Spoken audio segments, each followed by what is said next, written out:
Capítulo 2. O autocontrolo é uma ilusão. Tudo começou com uma dor de cabeça. Elliot era um homem bem-sucedido, executivo numa boa empresa. Os colegas e os vizinhos gostavam dele.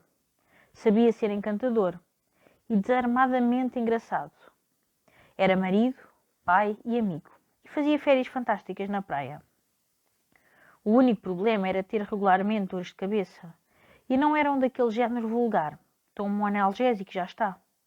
Eram dores de cabeça excruciantes, como se tivesse uma bola demolidora a bater-lhe na parte de dentro dos olhos. Elliot tomou medicamentos, fez cestas, tentou ter menos stress e descontrair e soltar-se e não se ralar e aguentar. Contudo, as dores de cabeça continuaram. De facto, até pioraram. Depressa se tornaram tão fortes que Elliot não conseguia dormir à noite nem trabalhar durante o dia. Finalmente, foi ao médico. O médico fez as coisas que os médicos fazem e fez exames de médico e recebeu resultados de médico e deu as más notícias a Elliot. Tinha um tumor no cérebro, mesmo no lobo frontal. Mesmo ali, percebem? Aquela mancha cinzenta à frente. E, caramba, era dos grandes. Do tamanho de uma bola de beisebol, creio. O cirurgião cortou o tumor a Elliot e foi para casa. Voltou ao trabalho, voltou à sua família e amigos. Tudo parecia bem e normal. E depois, as coisas correram horrivelmente mal. O desempenho profissional de Elliot sofreu. Tarefas que antes fazia com uma perna às costas exigiam-lhe agora montanhas de concentração e esforço. Decisões simples, como usar uma caneta azul ou uma preta, consumiam-no durante horas. Cometia erros básicos e não os resolvia por semanas. Tornou-se um buraco negro nos agendamentos, faltando a reuniões e falhando prazos como se estes fossem um insulto à própria trama, espaço e tempo. Ao princípio, os colegas sentiam-se mal e encobriam-no. Afinal, o homem acabara de ter um tumor do tamanho de uma cestinha de fruta retirado da cabeça. Mas os encobrimentos acabaram por se tornar demasiado para eles e as desculpas de Elliot demasiado irracionais. Faltaste uma reunião com o investidor para comprares um agrafador novo, Elliot? A sério? Onde é que tinhas a cabeça? Após alguns meses de reuniões falhadas e disparates, a verdade era inegável. Durante a cirurgia, Elliot perdera algo mais do que um tumor e, no que dizia respeito aos colegas, esse algo era uma batelada de dinheiro da empresa e, então, Elliot foi despedido. Entretanto, a sua vida familiar não corria muito melhor.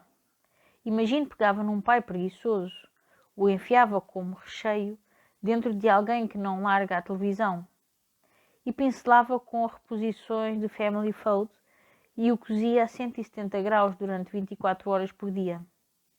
Essa era a nova vida de Elliot. Faltava aos jogos da Liga Infantil do filho, faltou uma reunião de pais e professores para ver uma maratona de James Bond na televisão. Esqueceu-se de que a mulher preferia, em geral, que ele falasse com ela mais do que uma vez por semana. Começou a haver brigas no casamento de Elliot, juntamente com novas e inesperadas quesílias. Só que não podiam realmente ser consideradas brigas. As brigas exigem duas pessoas que se importam.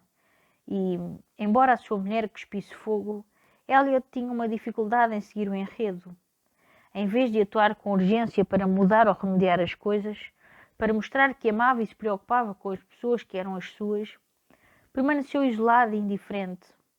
Era como se ele estivesse numa área postal distinta, que não fosse possível alcançar da terra. Finalmente, a mulher não conseguiu suportar mais. Gritava que Elliot perdera algo mais do que aquele tumor. E esse algo era o seu maldito coração.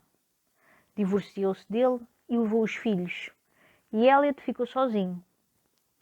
Rejeitado e confuso, Elliot começou a procurar maneiras de reiniciar a sua carreira. Meteu-se em alguns maus negócios. Um artista desonesto avaliou-o da maior parte das suas poupanças. Uma predadora seduziu-o, convenceu-o a casar em segredo e divorciou-se dele um ano mais tarde, ficando com metade dos seus bens. Deambulou pela cidade, instalando-se em apartamentos cada vez mais baratos e merdosos, até que, após alguns anos, ficou mesmo sem abrigo. O irmão o acolheu em casa e passou a sustentá-lo. Amigos e família, horrorizados, observaram à distância um homem que admiravam profundamente a deitar fora a sua vida em poucos anos. Ninguém conseguia perceber. Era inegável que algo em Elliot mudara, que aquelas debilidades, dores de cabeça, tinham causado mais do que sofrimento. A questão era, o que é que tinha mudado? O irmão de Elliot acompanhou-o à consulta após consulta. Ele já não é ele, dizia. Tem um problema. Ele parece bem, mas não está, juro. Os médicos fizeram as suas cenas de médico e receberam os seus resultados de médico e, infelizmente, disseram que Elliot era perfeitamente normal, ou, pelo menos, encaixava na sua definição de normal, acima da média até.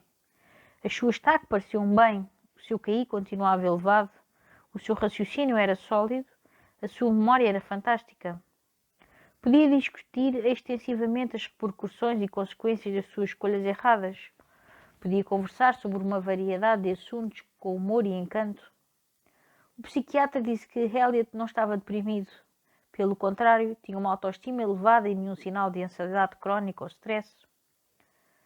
Exibia uma calma quase zen no olho de um furacão causado pela sua própria negligência. O irmão não podia aceitar isto. Algo estava errado. Algo faltava nele. Finalmente, em desespero, Elliot foi referenciado a um famoso neurocientista chamado António Damasio. Inicialmente, António Damasio fez o mesmo que os outros médicos. Deu a Elliot uma série de testes cognitivos. Memória, reflexos, inteligência, personalidade, relações espaciais, raciocínio moral. Estava tudo bem. Elliot foi aprovado com distinção. Então, Damasio fez algo com Elliot que nenhum outro médico pensara em fazer. Falou com ele.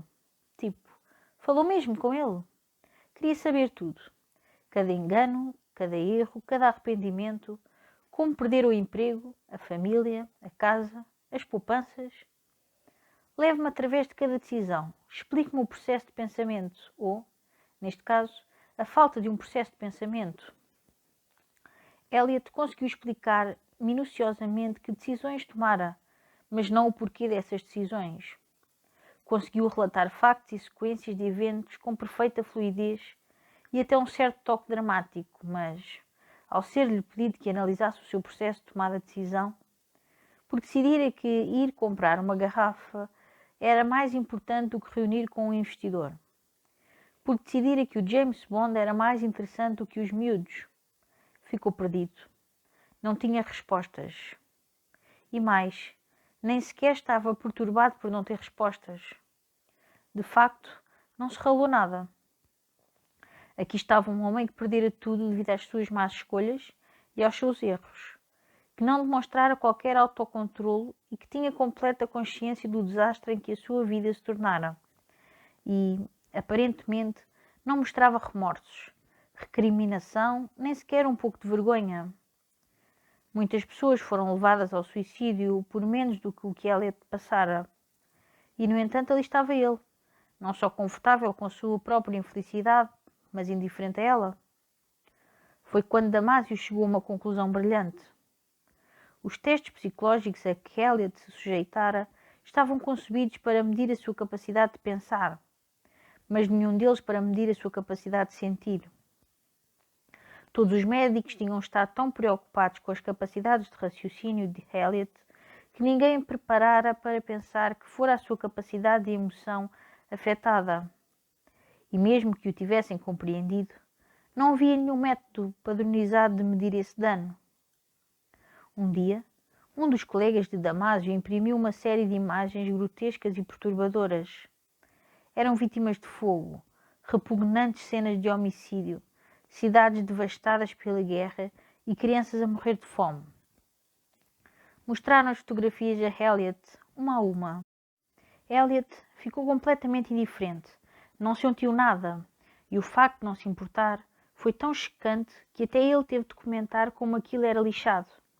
Admitiu ter a certeza de que aquelas imagens o teriam perturbado no passado, que o seu coração se teria enchido de empatia e horror, que teria virado a cara com repugnância, mas agora, ali sentado, olhando as mais negras degenerências da experiência humana, Elliot não sentia nada. E isto, descobriu Damásio, é que era o problema.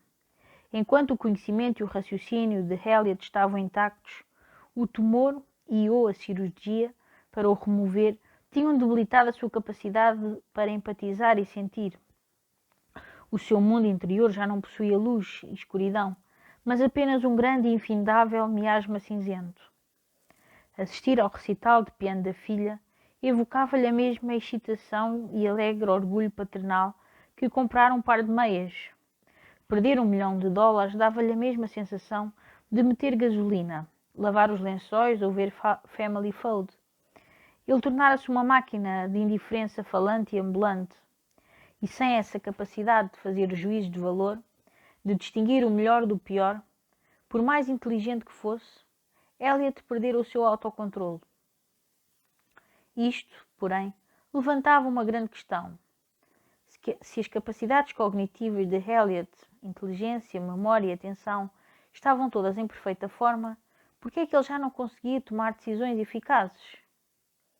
Isto desconcertou Damásio e os colegas. Todos nós já desejamos por vezes não sentir emoções, porque as nossas emoções nos levam frequentemente a fazer merdas de que depois nos arrependemos. Durante séculos, psicólogos e filósofos assumiram que mitigar ou suprimir as emoções era a solução para todos os problemas da vida.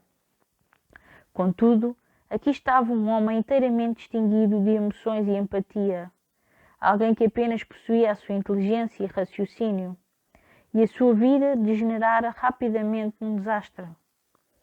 O seu caso contrariava todo o senso comum sobre a tomada de decisão racional e o autocontrole. Mas havia uma segunda questão, igualmente desconcertante. Se Elliot continuava a ser esperto que nem um alho e conseguia racionalizar os problemas que lhe apresentavam, por que é que o seu desempenho caíra a pique? Por que é que a sua produtividade se transformara num completo desastre? Por que é que, basicamente, abandonara a família, tendo perfeita consciência das consequências negativas? Mesmo que se esteja a cagar para a sua mulher ou o seu emprego, é capaz de raciocinar que continua a ser importante mantê-los, certo? Quer dizer, isso é o que até os sociopatas acabam por perceber. Por que não Elliot? Francamente, qual é a dificuldade de aparecer num jogo da Liga Infantil de vez em quando? De certa forma, ao perder a capacidade de sentir, Elliot também perdeu a sua capacidade de tomar decisões. Perdeu a capacidade de controlar a própria vida. Todos já tivemos a experiência de saber o que devíamos fazer e, ainda assim, não conseguirmos fazê-lo. Já todos adiámos tarefas importantes, ignorámos pessoas com quem nos preocupamos e fomos incapazes de agir no nosso próprio interesse. E, normalmente, quando não conseguimos fazer as coisas que devíamos, partimos do princípio de que é por não termos controle suficiente das nossas emoções. Ou somos demasiado indisciplinados, ou falta-nos conhecimento. Contudo, o caso de Elliot pôs tudo isto em questão. Pôs em questão a própria ideia do autocontrolo. A ideia de que podemos, logicamente, forçar-nos a fazer coisas que são boas para nós, apesar dos nossos impulsos e emoções. Para gerar esperanças nas nossas vidas, temos de sentir que temos controle sobre elas.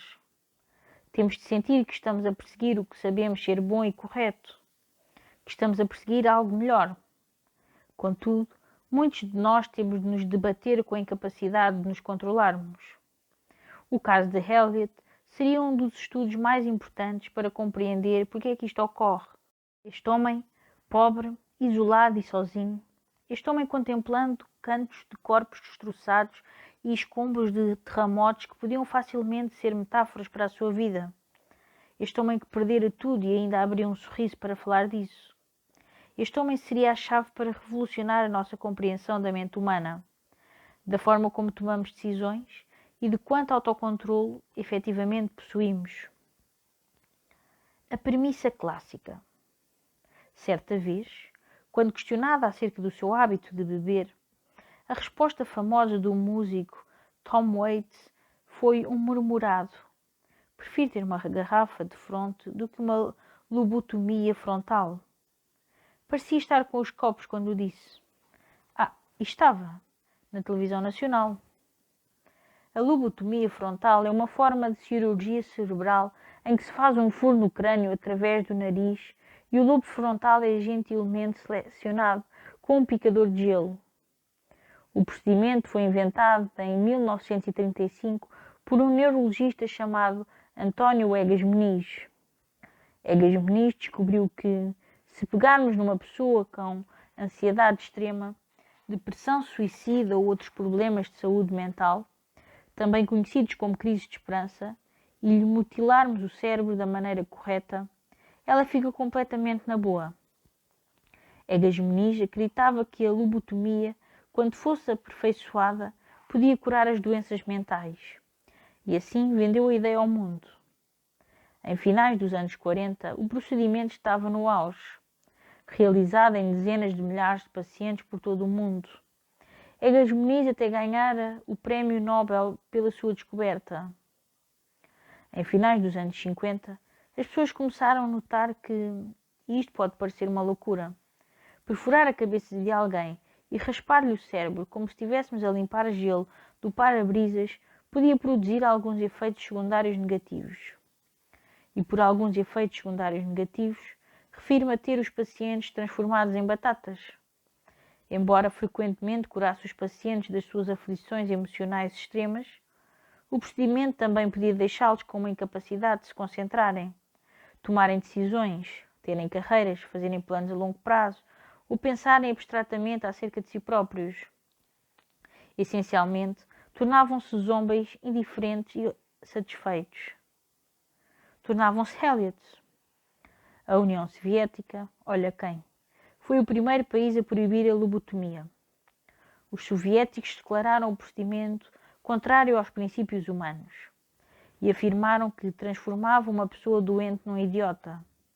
Isto foi uma espécie de sinal de alerta para o resto do mundo, porque enfrentemos os factos. Quando Stalin nos dá sermões sobre ética e decência humana, percebemos que fizemos merda. Depois disso, o mundo começou, lentamente, a banir a prática. E nos anos 60 toda a gente a odiava. A última lobotomia seria realizada nos Estados Unidos em 1967 e o paciente morreria. 10 anos mais tarde, um ébrio Tom Waits murmuraria a sua famosa frase na televisão e o resto, como se costuma dizer, é história. Tom Waits era um alcoólico empedernido que passou a maior parte da década de 70 a tentar manter os olhos abertos e lembrar-se de onde tinha deixado os cigarros. Também arranjou um tempo para compor e gravar 7 álbuns brilhantes. Era ao mesmo tempo prolífero e profundo, ganhando prémios e vendendo milhões de discos que eram aplaudidos em todo o mundo. Era um daqueles raros artistas cuja visão da condição humana podia ser desconcertante. O sarcasmo de Waits acerca da lobotomia faz-nos rir, mas tem uma sabedoria escondida, que ele preferia ter problemas da paixão pela garrafa do que não ter paixão alguma, que é melhor encontrar esperança em lugares decadentes do que não encontrar esperança nenhuma, que nem os nossos impulsos indomados não somos nada.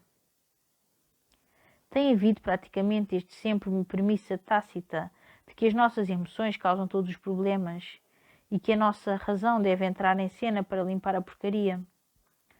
Esta linha de pensamento remonta a Sócrates, que declarou a razão a raiz de todas as virtudes. No início do Iluminismo, Descartes argumentou que a nossa razão estava separada dos nossos desejos animais e que tinha de aprender a controlá-los. Kant disse mais ou menos a mesma coisa. Freud também, exceto que havia mais pênis à mistura.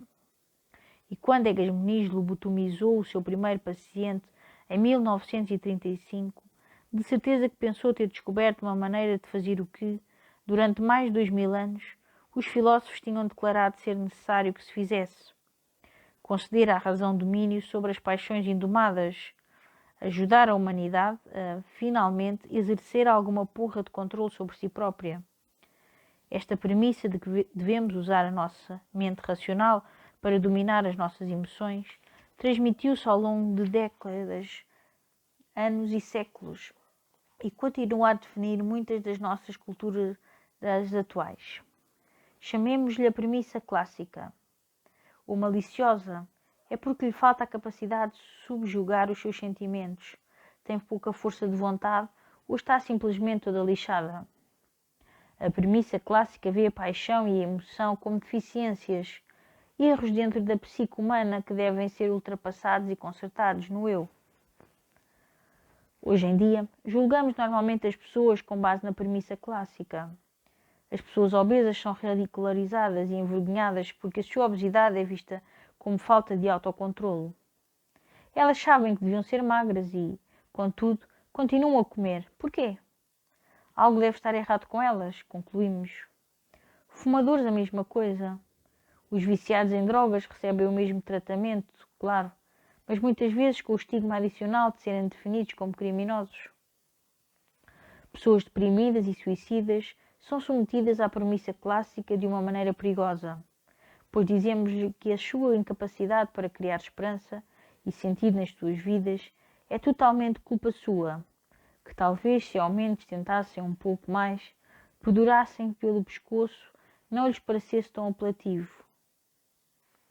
Vemos o facto de sucumbirmos aos nossos impulsos emocionais como um fracasso moral.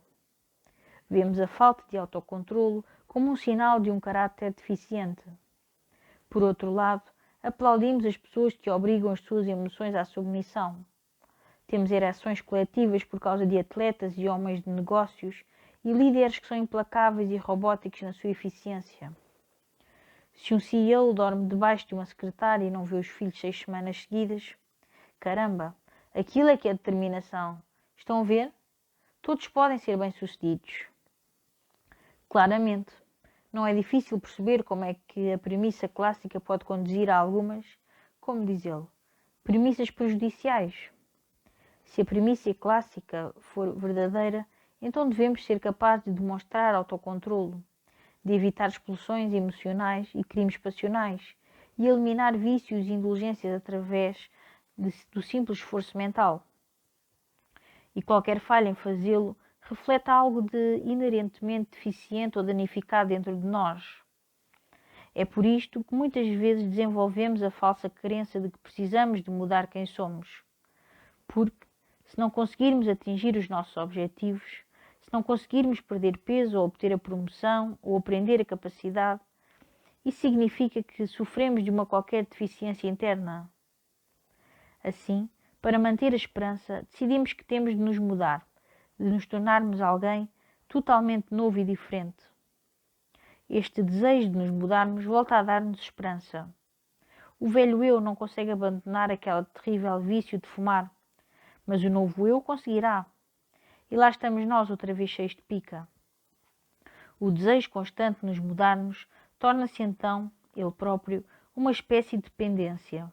Cada ciclo de muda-te a ti mesmo resulta em fracassos similares de autocontrolo, consequentemente fazendo-nos sentir outra vez que precisamos de nos mudar. Cada ciclo enche-nos de esperança que procuramos. Entretanto, a premissa clássica, a raiz do problema, nunca é ponderada nem questionada, muito menos posta de lado.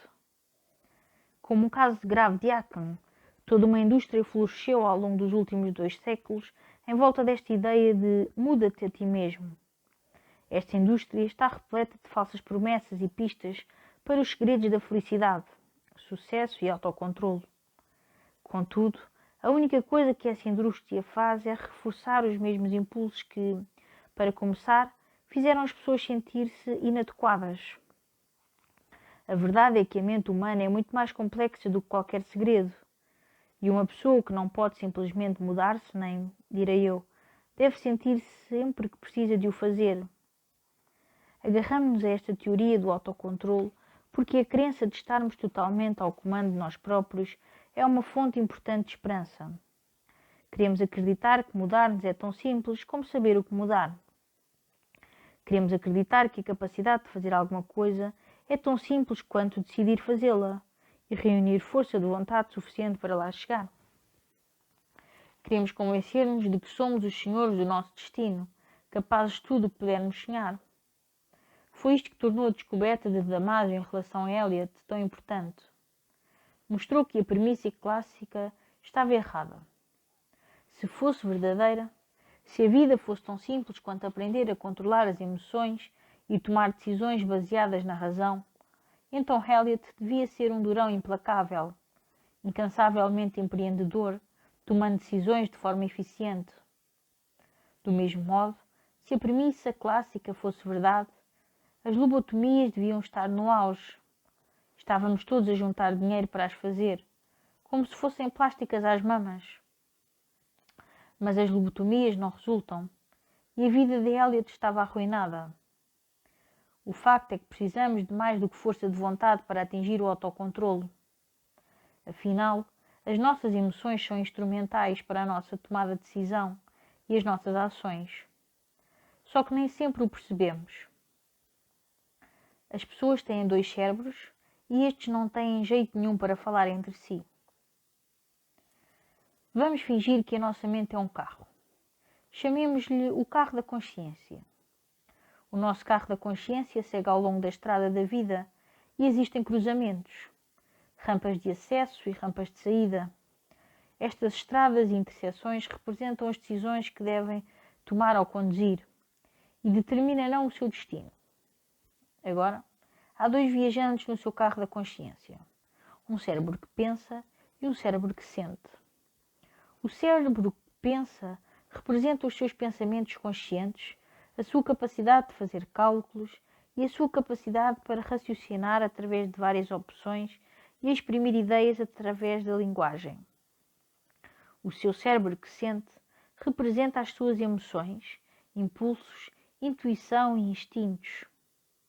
Quando o cérebro que pensa está a calcular prazos de pagamento do cartão de crédito, o cérebro que sente quer vender tudo a fugir para o Tahiti.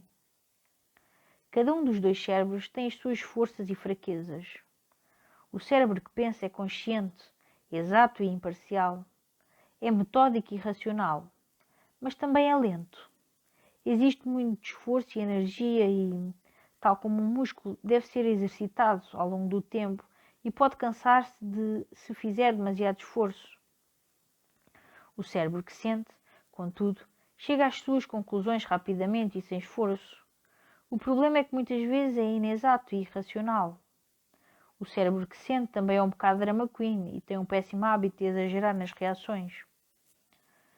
Quando pensamos em nós próprios e no nosso processo de tomada de decisão, partimos em geral do princípio de que o cérebro que pensa está a conduzir o nosso carro da consciência e o cérebro que sente vai no banco do passageiro a berrar para onde quer ir. Estamos a conduzir por ali fora, cumprindo os nossos objetivos e percebendo como chegar a casa, quando aquele maldito cérebro que sente vê algo interessante ou sexy ou engraçado e empurra o volante noutra direção, fazendo-nos assim entrar na faixa contrária e danificar os carros da consciência das outras pessoas e o nosso. Esta é a premissa clássica, a crença de que a nossa razão, em última análise, está ao comando da nossa vida e que devemos treinar as nossas emoções para sentarem o rabo e calarem a boca enquanto o adulto conduz. Depois, aplaudimos este rapto e abuso das nossas emoções, felicitando-nos pelo nosso autocontrolo. Mas o nosso carro da consciência não funciona assim. Quando o tumor foi removido, o cérebro que sente Eliot foi atirado para fora do seu veículo mental em movimento e nada melhorou para ele. De facto, o seu carro da consciência parou. Os pacientes lobotomizados tinham o seu cérebro que sente amarrado e atirado para a bagageira do carro. E isso apenas os fazia ficar sentados e indolentes, incapazes, a maior parte do tempo, de saírem da cama e de se vestirem. Entretanto, Tom Waits era quase só o cérebro que sente, o tempo todo, e recebia uma batelada de dinheiro para aparecer bêbado em talk shows televisivos. Eis a verdade. Quem conduz o nosso carro da consciência é o cérebro que sente. E não me importa quão científico você julga ser ou quantos títulos tem antes do nome. Você é um de nós, companheiro. É um louco robô de carne pilotado pelo cérebro que sente. Como todos os outros. Guarde os seus fluidos corporais para si mesmo, por favor. O cérebro que sente conduz o nosso carro da consciência porque, em última análise, somos levados à ação apenas pela emoção. E por isso, a ação é emoção. A emoção é o sistema hidráulico biológico que põe os nossos corpos em movimento. O medo não é aquela coisa mágica que o nosso cérebro inventa. Não. O medo acontece aos nossos corpos. É o aperto no estômago, a tensão nos músculos, a libertação de adrenalina, o desejo avassalador de espaço e vazio em torno do nosso corpo. Enquanto o cérebro que pensa existe apenas no seio das disposições sinápticas dentro do seu crânio. O cérebro que sente é a sabedoria e a estupidez do seu corpo inteiro. A raiva põe-nos o corpo em movimento. A ansiedade faz-o bater em retirada. A alegria ilumina os músculos faciais, enquanto a tristeza tenta esconder de vista a sua existência. A emoção inspira a ação e a ação inspira a emoção. As duas são inseparáveis. Isto leva à resposta mais simples e mais óbvia à pergunta intemporal. Por que é que não fazemos coisas que sabemos que devíamos fazer? Porque não sentimos vontade de as fazer. Os problemas de autocontrole não são problemas de informação, disciplina ou razão, mas, pelo contrário, de emoção. O autocontrole é um problema emocional. A preguiça é um problema emocional. A procrastinação é um problema emocional. O fraco desempenho é um problema emocional. A impulsividade é um problema emocional. Isto é uma chatice, porque é muito mais difícil lidar com os problemas emocionais do que com os lógicos. Há equações que nos ajudam a calcular os pagamentos mensais do empréstimo do carro. Não há equações que nos ajudem a terminar um mau relacionamento. Como neste momento já deve ter compreendido, compreender intelectualmente como mudar o seu comportamento não muda o seu comportamento. Acredite, li 12 livros sobre nutrição e estou a enfardar um burrito enquanto escrevo isto. Sabemos que devemos deixar de fumar cigarros ou de ingerir açúcar ou de falar mal dos amigos nas costas deles, mas continuamos a fazê-lo. E não é por não sabermos mais que isto, mas por não sentirmos mais que isto. Os problemas emocionais são irracionais, o que significa que não se pode conversar racionalmente com eles. E isto conduz-nos a notícias ainda piores. Os problemas emocionais apenas podem ter soluções emocionais. Tudo depende do cérebro que sente. E se já viu como é que a maioria dos cérebros que sentem das pessoas conduzem, é assustador como o raio.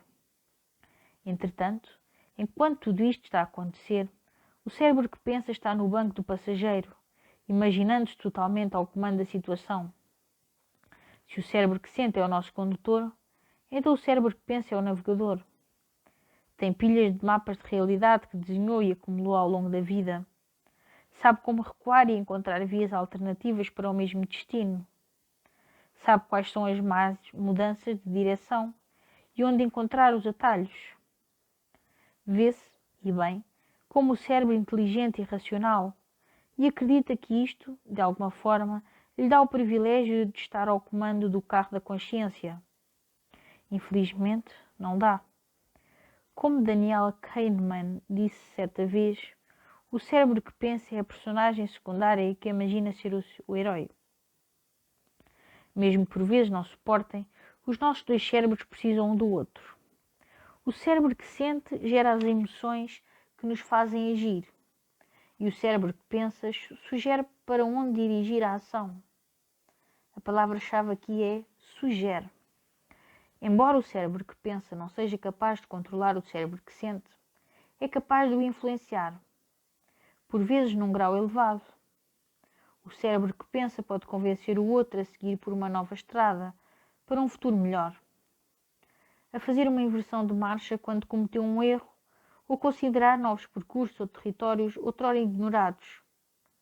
Mas o cérebro que sente é teimoso, e se quiser ir numa direção, irá por aí, por mais factos que o cérebro que pensa lhe forneça. O psicólogo moral Jonathan Haidt compara os dois cérebros à pessoa que monta o elefante e o próprio elefante.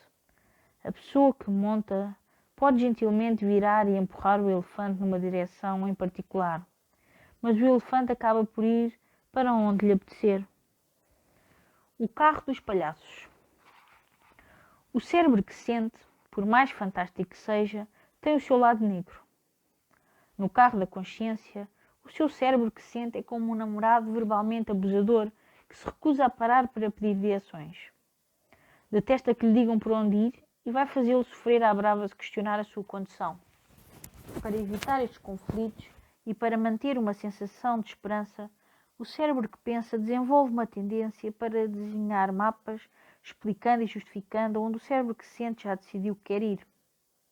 Se o cérebro que sente quer gelado, em vez de o contradizer com factos acerca do açúcar processado e das calorias excessivas, o cérebro que pensa decide: sabes que mais? Fartei-me de trabalhar hoje, mereço um gelado. E o cérebro que sente reage com uma sensação de calma e satisfação. Se o cérebro que sente decide que o namorado é um idiota, o cérebro que pensa reagirá imediatamente, recordando situações em que, de facto, você foi um exemplo de paciência e humildade, enquanto o seu namorado conspirava secretamente para lhe arruinar a vida. Desta forma, os dois cérebros desenvolvem um relacionamento doentio que pode fazer quebrar as viagens de carro dos seus pais quando era criança. O cérebro que pensa inventa as merdas que o cérebro que sente quer ouvir. E, em troca, o cérebro que sente promete não se atirar para fora da estrada e matar toda a gente. É incrivelmente fácil deixar que o cérebro que pensa caia na armadilha de simplesmente desenhar os mapas que o cérebro que sente quer seguir. Isto chama-se viés de autoconveniência e é a base de praticamente tudo o que é horrível na humanidade. Normalmente, o viés de autoconveniência apenas o torna preconceituoso e um bocadinho autocentrado. Você assume que o que parece certo é certo. Faz juízos de valor apressados acerca de pessoas, lugares e ideias, muitos dos quais são injustos ou mesmo um pouco preconceituosos. Porém, na sua forma extrema, o viés de autoconveniência pode tornar-se uma completa ilusão, fazendo-o acreditar numa realidade que não está ali, borrando memórias e exagerando factos, tudo ao serviço dos infindáveis desejos do cérebro que sente. Se o cérebro que pensa for fraco e ou pouco esclarecido, ou se o cérebro que sente for insistente, o cérebro que pensa sucumbirá aos ferozes caprichos e à condução perigosa do outro. Perderá a capacidade de pensar por si mesmo ou de contradizer as conclusões do cérebro que sente. Isto transforma efetivamente o nosso carro da consciência no carro dos palhaços, com grandes rodas de suspensão vermelhas e música de circo a tocar nos altifalantes, para onde quer que vá.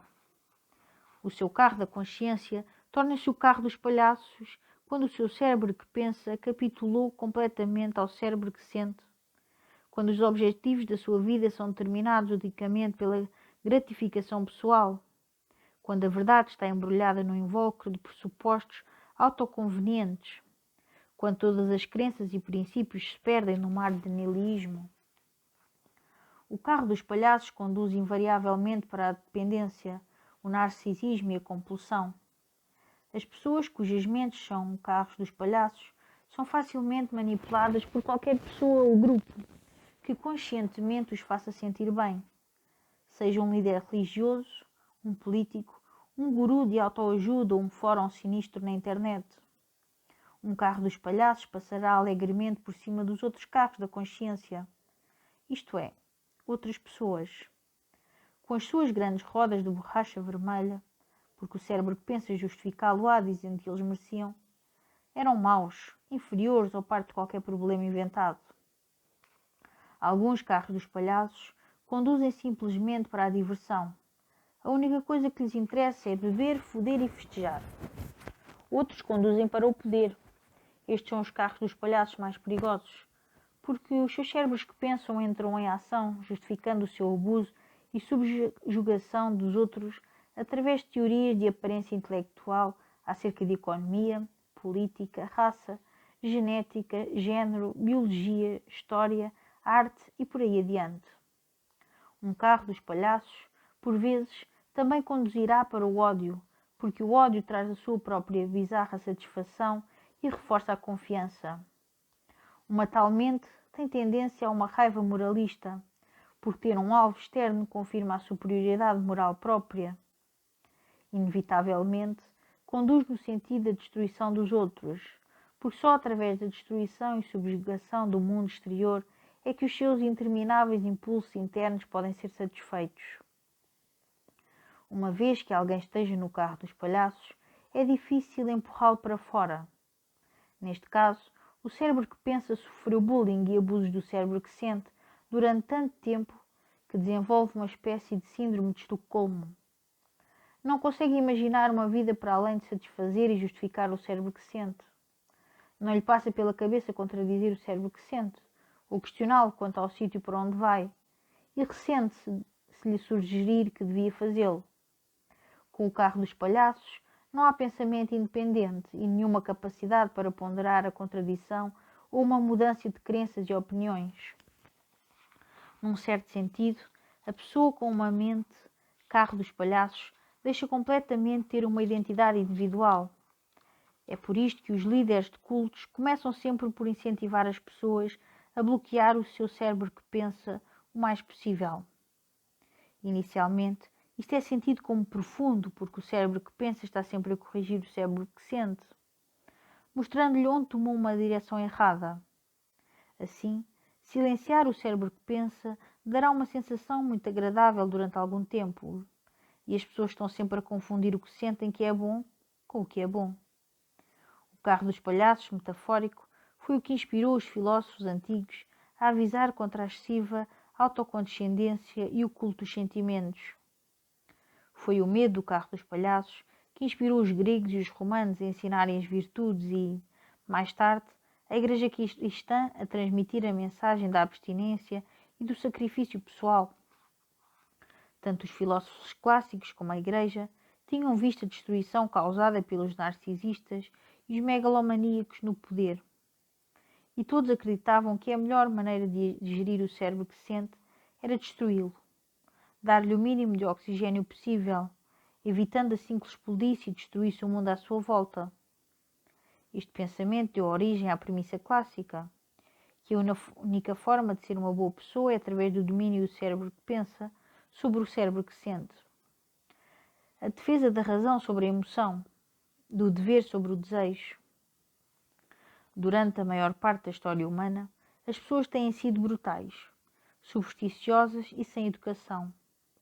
Na Idade Média, torturavam gatos por prazer e levavam os filhos para verem o gatuno local sofrer um corte de tomates na praça da vila. As pessoas eram uns trastes sádicos e impulsivos. Durante a maior parte da história, o mundo não foi um lugar agradável onde viver. E isso devia-se sobretudo ao facto de os cérebros que sentem de toda a gente estarem enlouquecidos. A premissa clássica era muitas vezes a única coisa que se interpunha entre a civilização e a anarquia total. E então, no último par de séculos, algo aconteceu. As pessoas construíram comboios e carros e inventaram o aquecimento central e outras cenas. A prosperidade económica foi mais rápida do que os impulsos humanos. As pessoas já não receavam não poderem comer nem serem mortas por insultarem o rei. A vida era mais confortável e fácil. Agora as pessoas tinham muito tempo livre para se sentarem e pensarem e se apoquentarem com toda a espécie de merdas existenciais que antes nunca tinham considerado. Em resultado, surgiram no século XX vários movimentos em defesa do cérebro que sente. E, na verdade, libertar o cérebro que sente da repressão do cérebro que pensa foi incrivelmente terapêutico para milhões de pessoas. E continua a ser. O problema foi as pessoas começarem a ir demasiado longe no outro sentido. Passaram do reconhecimento e do respeito pelos seus sentimentos ao extremo de acreditar que estes eram a única coisa que importava. Isto foi sobretudo verdade para os brancos yuppies de classe média que, criados sobre a premissa clássica, cresceram infelizes e entraram em contacto com os seus cérebros que sentem numa idade muito mais tardia. Como as pessoas nunca tinham tido nenhum problema real nas suas vidas, tirando sentirem-se mal, começaram erroneamente a acreditar que os sentimentos eram a única coisa que importava e que os mapas do cérebro que pensa eram apenas distrações inconvenientes desses sentimentos. Muitas dessas pessoas chamaram esse bloqueio dos cérebros que pensam em favor dos cérebros que sentem crescimento espiritual e convenceram-se de que serem idiotas absorvidos em si próprios os aproximava da iluminação, quando na verdade estavam só a fazer a vontade ao velho cérebro que sente. Era o mesmo velho carro dos palhaços, com uma nova pintura de aparência espiritual. Cedermos excessivamente à emoção leva à crise de esperança, mas o mesmo acontece com a repressão das emoções. A pessoa que nega o seu cérebro que sente fica entorpecida em relação ao mundo que a rodeia. Ao rejeitar as suas emoções, rejeita fazer juízos de valor, ou seja, decidir que uma coisa é melhor do que outra. Em consequência, torna-se indiferente à vida e aos resultados das suas decisões. Tem dificuldade em se envolver com os outros. Os seus relacionamentos sofrem. E, finalmente, a sua indiferença crónica leva-o a uma desagradável visita da verdade desconfortável. Afinal, se nada é mais ou menos importante, não há razões para fazer seja o que for. E se não há razões para fazer seja o que for, para que viver? Entretanto, a pessoa que rejeita o seu cérebro que pensa torna-se impulsiva e egoísta, embrulhando a realidade em conformidade com os seus caprichos e fantasias, que então nunca ficam saciados. A sua crise de esperança é que, por mais que coma, beba ou faça sexo, nunca será suficiente. Nunca será bastante importante, nunca terá significado suficiente. Vai estar numa perpétua esteira rolante de desespero, sempre a correr sem sair do lugar. E se a certa altura parar, a verdade desconfortável apanha imediatamente.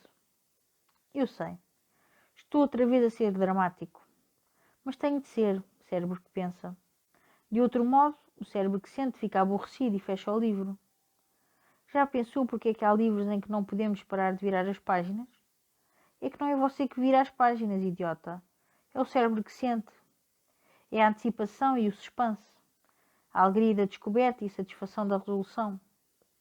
Uma boa escrita é aquela que consegue estimular e falar com ambos os cérebros ao mesmo tempo. E é precisamente este o problema. Falar com ambos os cérebros. Integrar os nossos cérebros num todo cooperativo, coordenado, unificado. Porque se o autocontrole é uma ilusão de vaidade excessiva do cérebro que pensa, então é a autoaceitação que nos salva.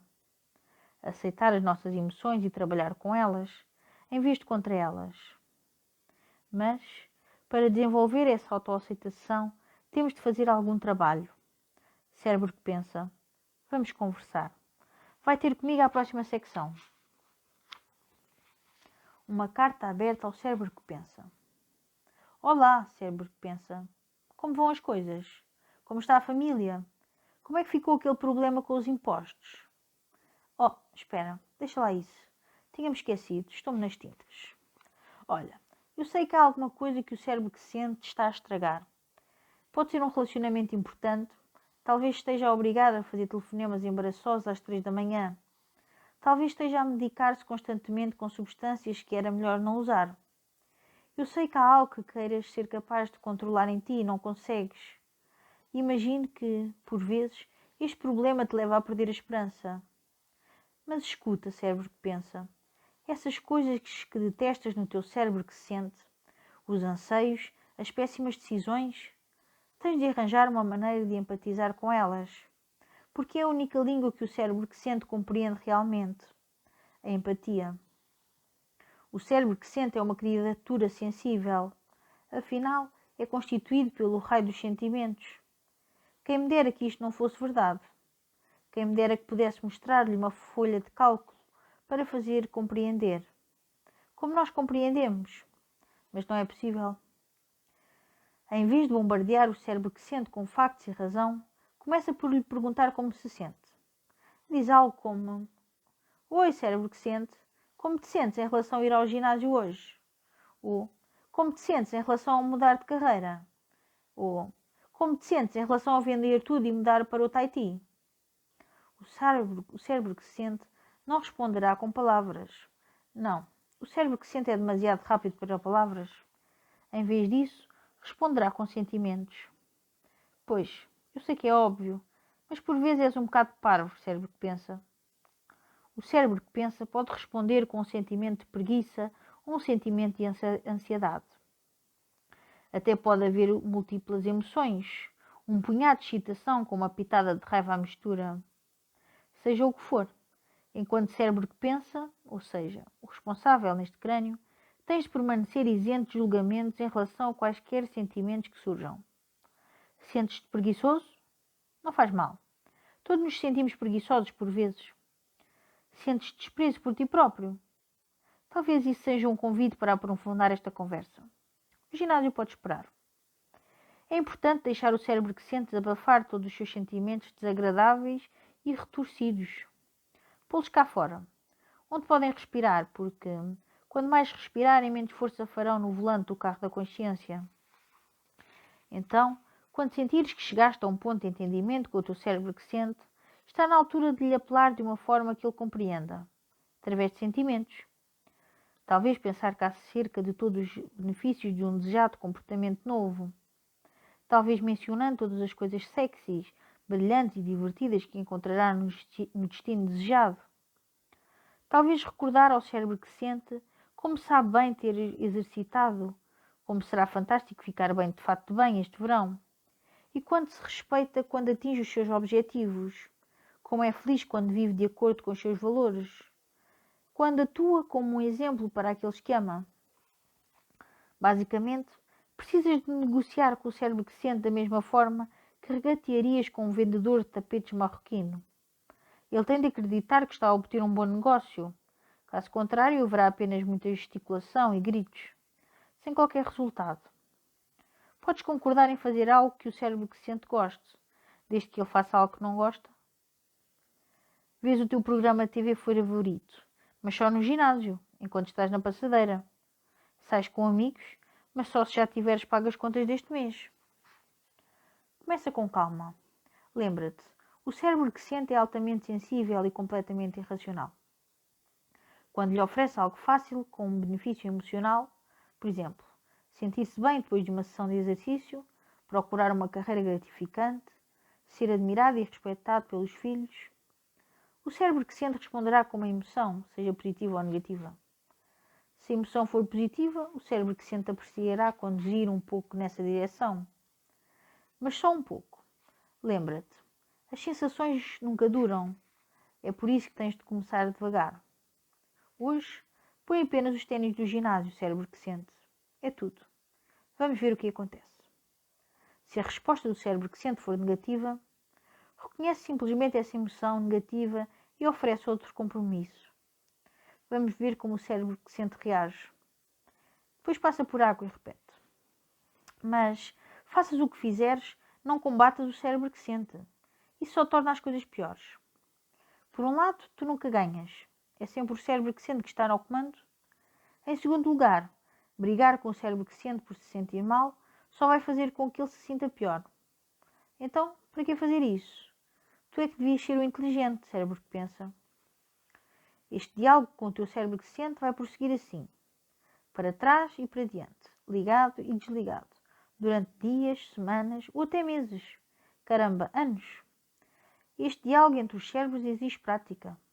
Para alguns, a prática será reconhecer qual é a emoção que o cérebro que sente está a sentir. Muitas vezes os cérebros que pensam ignoram os cérebros que sentem durante tanto tempo que demoram a aprender a ouvi-los de novo. Outros enfrentarão o problema oposto. Terão de treinar o seu cérebro que pensa para falar.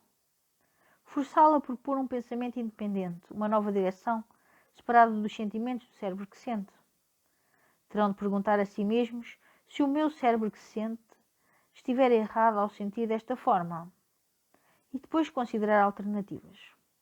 Ao princípio, será difícil para eles, mas quanto mais este diálogo ocorrer, mais os dois cérebros começarão a dar ouvidos um ao outro. O cérebro que sente começará a revelar emoções diferentes. E o cérebro que pensa terá uma melhor compreensão de como ajudar o outro a navegar a estrada da vida. É isto que se chama uma psicologia regulação emocional. E é basicamente aprender a pôr uma série de rails de proteção e sinais de sentido único ao longo da estrada da vida para impedir que o cérebro que sente se atire de um penhasco. É um trabalho duro, mas é indiscutivelmente único o trabalho. Porque tu não controlas os teus sentimentos, cérebro que pensa. O autocontrole é uma ilusão. É uma ilusão que ocorre quando ambos os cérebros estão alinhados e perseguem o mesmo custo de ação. É uma ilusão concebida para dar esperança às pessoas.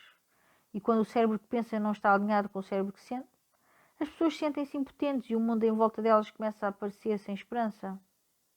A única forma consistente de reconhecer essa ilusão é consistentemente comunicar e alinhar os cérebros em torno dos mesmos valores. É uma capacidade tal como jogar a polo aquático ou fazer malabarismo com facas.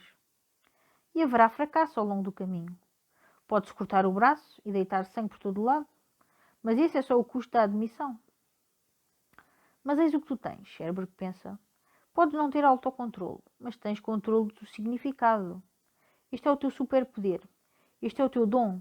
Podes controlar o significado dos teus impulsos e sentimentos. Podes decifrá-los como te apetecer. Podes desenhar um mapa. E isto é incrivelmente poderoso. Porque é que o significado que atribuímos aos nossos sentimentos pode muitas vezes alterar a forma como o cérebro que sente lhes reage? E é assim que se produz esperança. É assim que se produz uma sensação de que o futuro pode ser proveitoso e agradável, interpretando as tretas que o cérebro que sente e apresenta de uma maneira profunda e útil. Em vez de justificares e de te escravizares aos impulsos, desafia-os e analisa-os. Muda o teu caráter e a tua forma. Isto é, basicamente, o que uma boa terapia deve ser. Claro, autoaceitação e inteligência emocional e tudo isso, na verdade. Todo este ensina ao teu cérebro que pensa a decifrar e cooperar com o cérebro que sente, em vez de o julgar e achar que ele é uma boa merda. É a base do TCC, Teoria Cognitiva Comportamental, e da TAC, Terapia de Aceitação e Compromisso. E muitos outros acrónimos engraçados que os psicólogos clínicos inventaram para melhorar as nossas vidas. As nossas crises de esperança começam muitas vezes com uma sensação básica de que não temos controle sobre nós próprios e o nosso destino. Sentimos-nos vítimas do mundo à nossa volta, ou o pior, das nossas mentes. Combatemos o nosso cérebro que sente, tentando subjulgá-lo. Ou fazemos o oposto e seguimos-lo sem refletir. Ridicularizamos-nos e escondemos-nos do mundo devido à premissa clássica. E, de muitas maneiras, a abundância e conectividade do mundo moderno apenas pioram a dor da ilusão do autocontrole. Mas esta é a tua missão, cérebro que pensa. Se a aceitares empenhar o cérebro que sente nos teus próprios termos, criar um ambiente que possa trazer à superfície os melhores impulsos e intuição do cérebro que sente, em vez dos piores, aceitar e trabalhar com ele, e não contra, seja o que for que o cérebro que sente te apresente. Tudo o resto, todos os juízos de valor e pressupostos e autoengrandecimento é uma ilusão. Foi sempre uma ilusão? Tu não tens controle, cérebro que pensa, nunca tiveste e nunca terás. Contudo, não precisas de perder a esperança. António Damasio acabou por escrever um livro aclamado, chamado O Erro de Descartes, acerca das suas experiências com Eliot e muitas outras nas suas pesquisas. Neste livro defende que da mesma forma que o cérebro que pensa produz uma forma de conhecimento lógico e factual, o cérebro que sente desenvolve o seu próprio tipo de conhecimento carregado de valores. O cérebro que pensa faz associações entre factos, dados e observações. Do mesmo modo, o cérebro que sente faz juízos de valores baseados nesses mesmos factos, dados e observações. O cérebro que sente decide o que é bom e o que é mau, o que é desejável e o que é indesejável, e, mais importante, o que merecemos e o que não merecemos. O cérebro que pensa é objetivo e factual. O cérebro que sente é subjetivo e relativo. E o que quer que façamos, nunca poderemos traduzir uma forma de conhecimento na outra. É este o verdadeiro problema da esperança. É raro que não compreendamos intelectualmente como reduzir os hidratos de carbono o acordar mais cedo ou deixar de fumar. É que algures no interior do nosso cérebro que sente, decidimos que não merecemos fazer essas coisas, que não temos valor para as fazermos. E é por isso que nos sentimos tão mal acerca delas. Este sentimento de falta de valor é normalmente o resultado de alguma coisa má que nos está a acontecer a certa altura da vida. Sofremos qualquer merda horrível e o cérebro que sente decide que merecemos essas más experiências. Por isso decide, apesar da maior sensatez do cérebro que pensa, repetir e voltar a experimentar esse sofrimento. Este é o problema fundamental do autocontrole. Este é o problema fundamental da esperança. Não um deseducado cérebro que pensa, mas um deseducado cérebro que sente. Um cérebro que sente que adotou e aceitou maus juízos de valor acerca de si próprio e do mundo. E este é o verdadeiro trabalho de algo que possa alguma vez parecer-se com cura psicológica. Clarificar os nossos valores para nós próprios, para que os possamos clarificar em relação ao mundo. Dito de outra maneira, o problema não é não sabermos como não levar um murro na cara. O problema é que, a certa altura, provavelmente num passado distante, levámos um murro na cara e, em vez de o devolvermos, decidimos que o merecíamos.